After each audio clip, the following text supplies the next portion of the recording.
The purpose of this video is to explain how to do a random walk. A random walk is a systematic technique that's used in survey data collection if there is no reliable list of individuals or households to draw respondents from.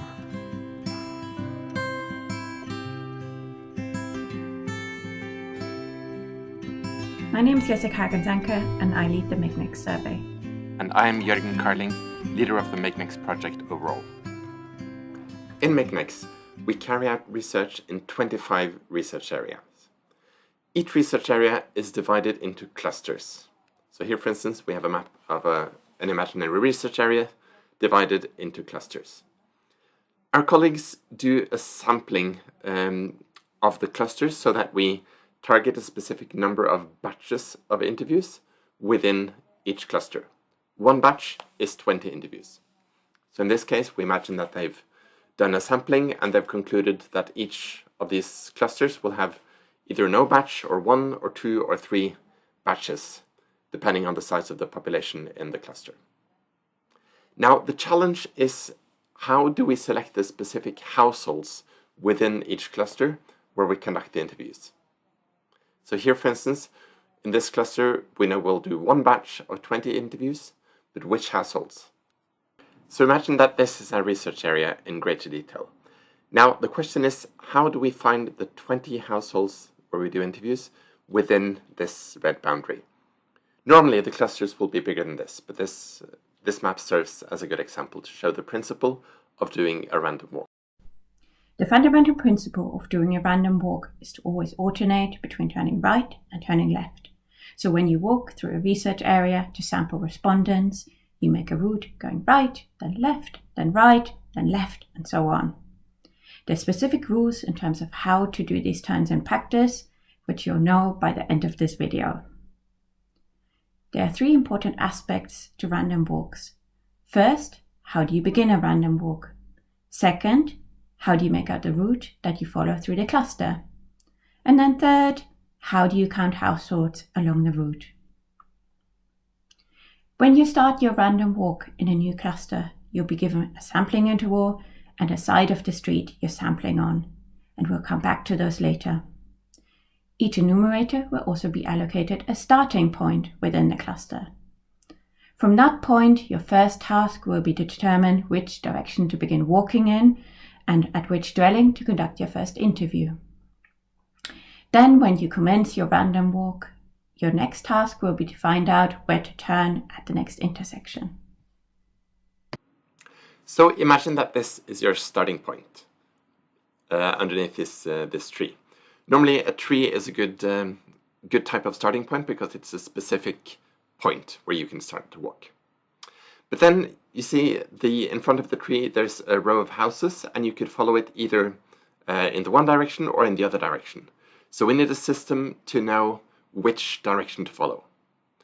And to do that, we always go into the field prepared, carrying a clipboard and a pen, and we spin the pen on top of the clipboard to determine the initial direction.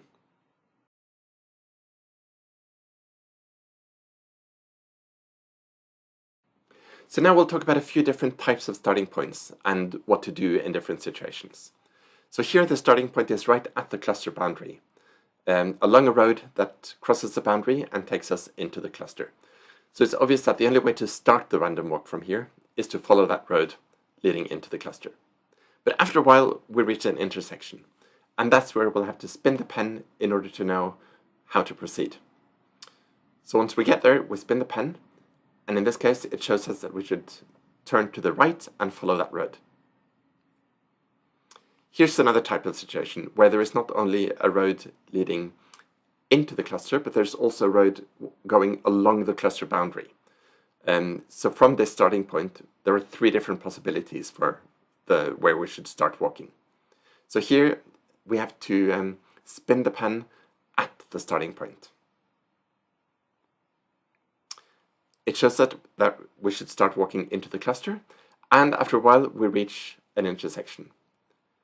Since we haven't made any turn yet, we don't know whether to make a right or a left at that intersection. So we'll have to spin the pen to make our first turn. Spin the pen, it tells us to turn left. So from there on, we know that the next one will be a right, and then the next one after that will be a left, and so on. Now imagine that at the starting point, we spin the pen, and it shows us that we should walk along the cluster boundary. So we do that, and we reach an intersection.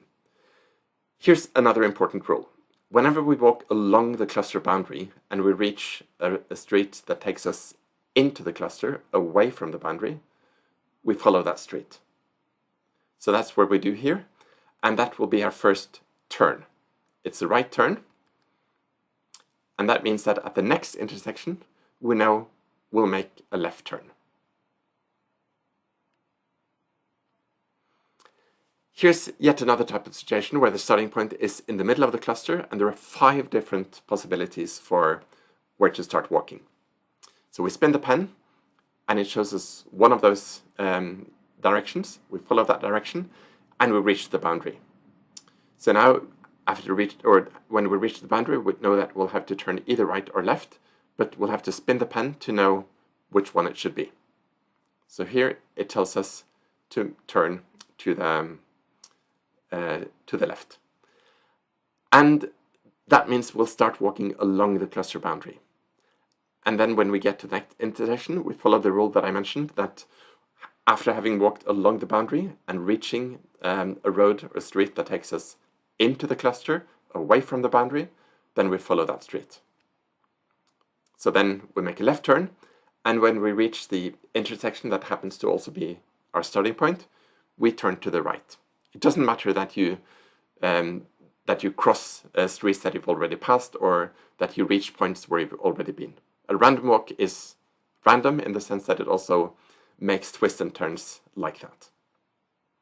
Now, if this last intersection hadn't been at the boundary, then we would have had different options for where to go, and we would have known that since we just made a turn to the left the last time we spun the pen, we'll have to make a turn to the right.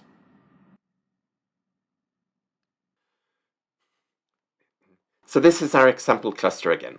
We spun the pen at the starting point. It showed us that we should walk along the row of houses as shown on the map here, and then we reached the first intersection. And here we can follow the rule saying that after having walked along the boundary, when we reach a possibility to move away from the boundary into the cluster, we follow that route. So here, in this case, we'll make a turn to the left. So now we reach the logic of the route itself. As we mentioned, the basic logic is to alternate between turning right, turning left, turning right, turning left, and so on. Doing that in practice means that you have to stay attentive to the previous turn. Always remember whether your last turn was to the left or to the right. You also have to be very attentive to every intersection, every possibility for making a choice about whether to walk straight or to the left or to the right. You have to stop and think, where should I walk now? A last point here is that left and right isn't always literally to the left and to the right. It's the leftmost and the rightmost of the options available. We'll show you what that means. So here we are in our example cluster again. We've made the left turn at the beginning, following the rule that when you walk alongside the boundary, you take the first turn away from the boundary. And since that was a left turn, we know that the next turn should be to the right. Our next turn is a left turn again. This one's a tricky one and is a good example of the importance of staying alert when doing a random walk. At first sight, it looks like the street here only bends to the left, but there's actually a small turn off to the right, so here we turn leftmost. The next intersection is more obvious again. Here we turn right again. We follow this logic in the same way throughout our walk, alternating between left and right. In this last instance here, you saw that we had to do a right turn, but in this instance, it actually means going straight ahead. We had 2 options to turn at this intersection, and doing a right turn is actually the rightmost turn. If you're unsure in situations like this, stand in the middle of the intersection, as it makes it easier to determine what's a left turn and a right turn, but of course only if there are no cars. Thereafter, we turn left, then we turn right, and here we've reached the cluster boundary again and are walking alongside it. So that means we need to take the first turn away from the boundary, even if that means another right turn here. Thereafter, we just keep following the same rule. It's really important that you always keep track of what you did for your last turn. You might even want to write it down.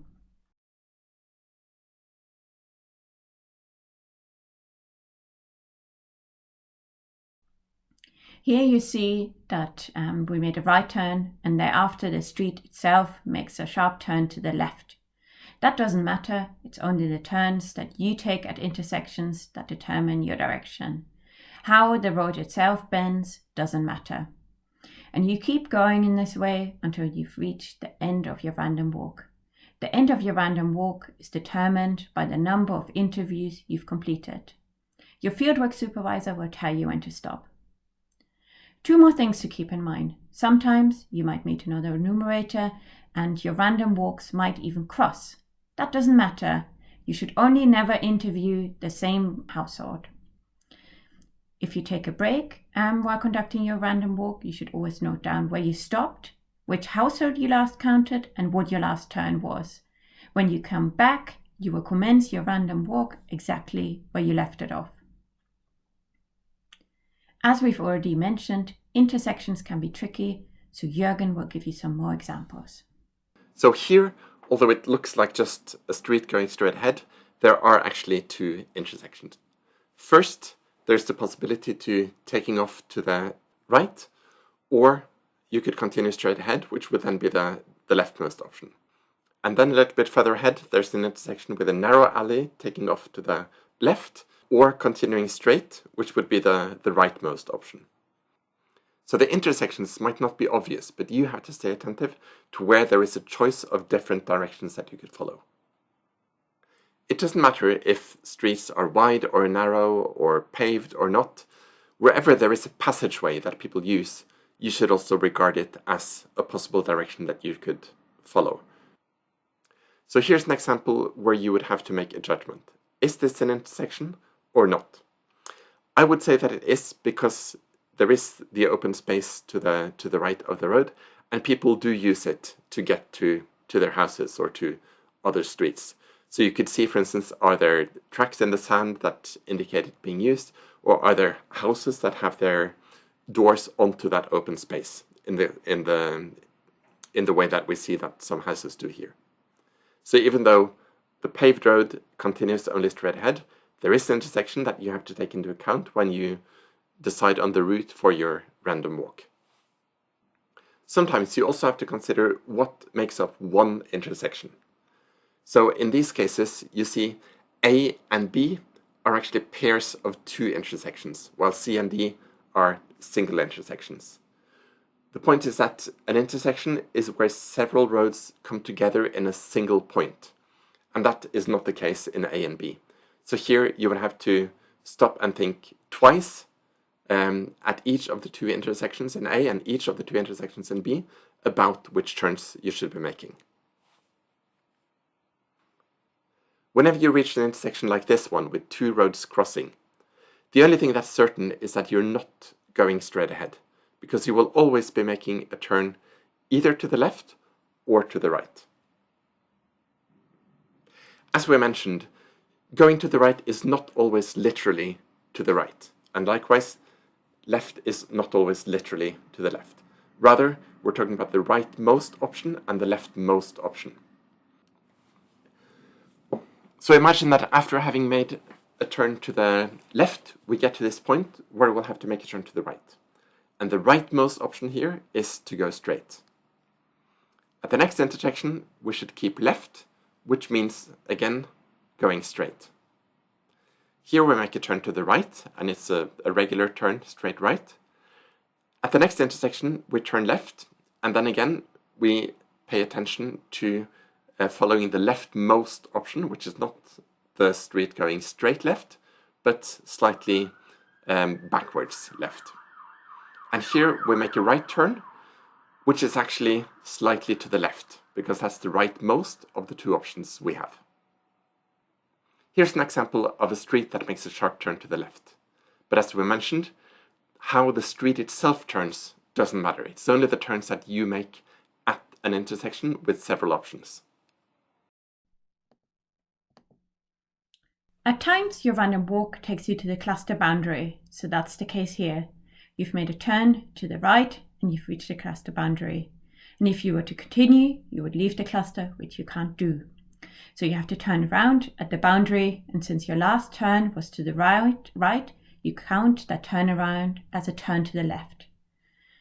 And then at the next intersection, you turn to the right. You follow the same principle if you reach a dead end, so at the end of a road where you would have to turn around. Now, imagine that at this cluster boundary, there was also a road going alongside the boundary. So here you would be following the general left-right rule, and having made a right turn before, you turn left when reaching the boundary and follow the boundary. Here's a third example where you reach the boundary and you start walking alongside it.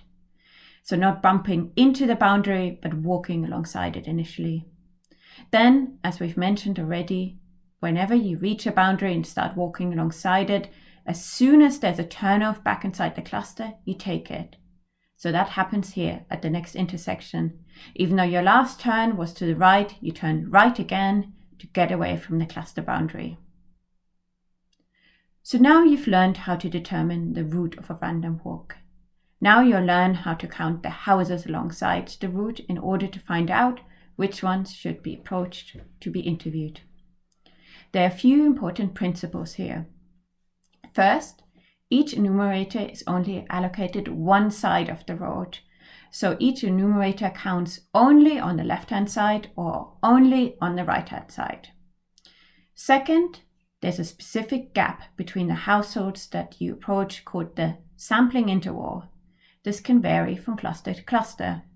So for example, if the sampling interval is 4, it means you count 1, 2, 3, 4 households before knocking on the door of the 4th household to approach them for an interview. Once you're done, you will count 4 households again to reach your next household. There are also a few other rules which we'll cover in detail later on. So imagine that you're about to start the random walk. Now, the first house that you approach is the first eligible house on your side of the street. So here, right next to the starting point, assuming that you're counting on the left, there is a house where someone lives, so you knock on the door and seek to do an interview. After having visited that house, you go out onto the street and you count 1, 2, 3, 4, and then get to the next house where you knock on the door and ask to do an interview, because in this case, the sampling interval is 4. Always, after having knocked on a door, you start counting again with 1. So regardless of whether nobody was at home or the person refused to be interviewed or you did an interview, once you leave that house, you start counting 1, 2, 3, 4, if 4 is the sampling interval, before you knock on the next door.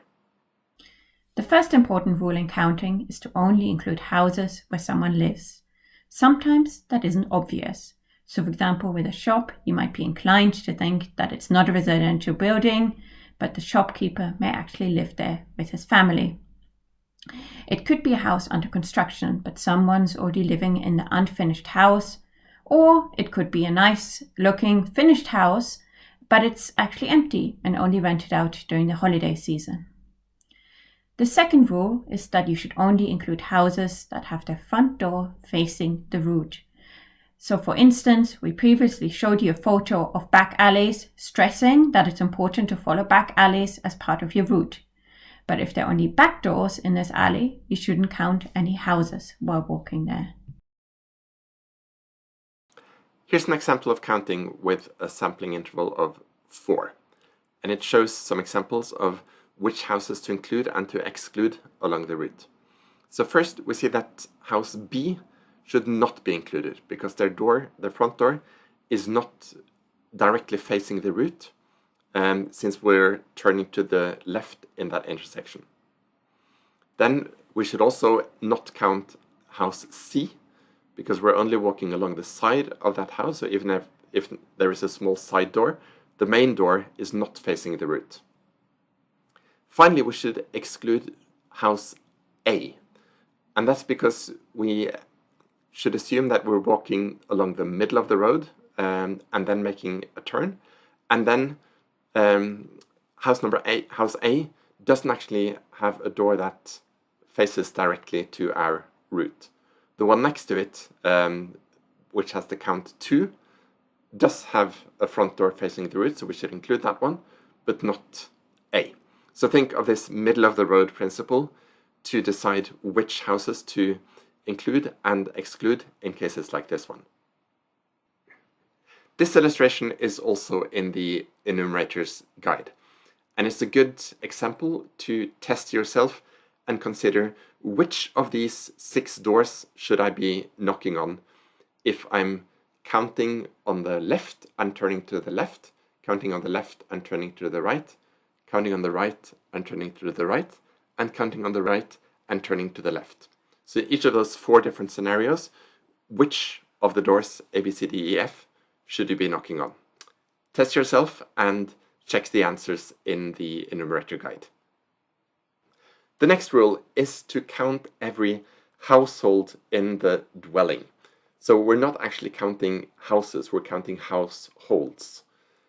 And the dwelling here is the building, basically, where there could be either just one household, one family living, or there could be multiple households, like an apartment building with many apartments. So for every building along the route, you have to consider how many families, how many households are there in this building. Sometimes it's obvious from the outside, but often it's not.